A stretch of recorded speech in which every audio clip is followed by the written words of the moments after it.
When we face problems in our lives and we don't know what to do, we can go to God in prayer and ask Him for help. Prayer is a channel that has been provided for us that is free and which gives us direct access to our Heavenly Father. Daniel is a man who faced a number of troubles in his life. But in each of these instances, he went to God in prayer and God always gave him a way out. In the first instance, King Nebuchadnezzar required of all the wise men in Babylon to tell him of the dream that he had had and also interpret that dream, failure to which they would be put to death. What he was asking for, in my opinion, was almost impossible. It would have been better if he told them the dream and they told him the meaning of that dream. But Daniel, upon learning this, went to the king and asked for some time. And during this time, he and his friends, his fellow wise men, asked God to reveal the dream and its meaning to them so that their lives would be saved. And during the night, through a vision, God did this for them and their lives were saved. Later on, Daniel was appointed to a very high position in that land. I would say that his position was next to the king.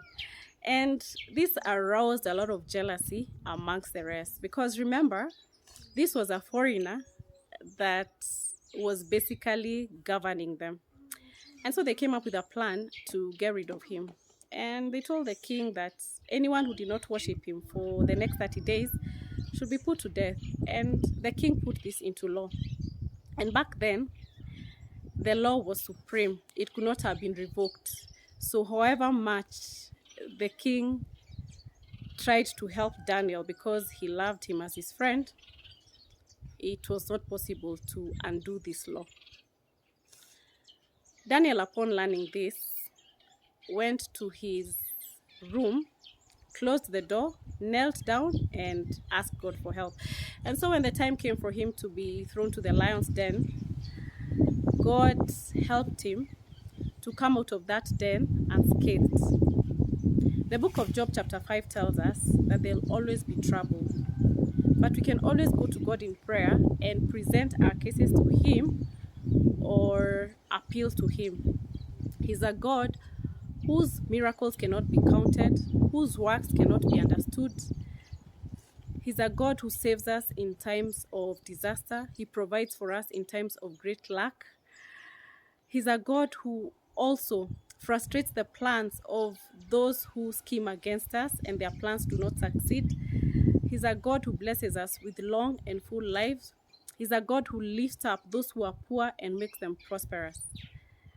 So if you're in trouble, instead of complaining or talking like everybody else, the first thing you should do is go to your room, close the door, kneel down, and pray to your Heavenly Father. May God bless you.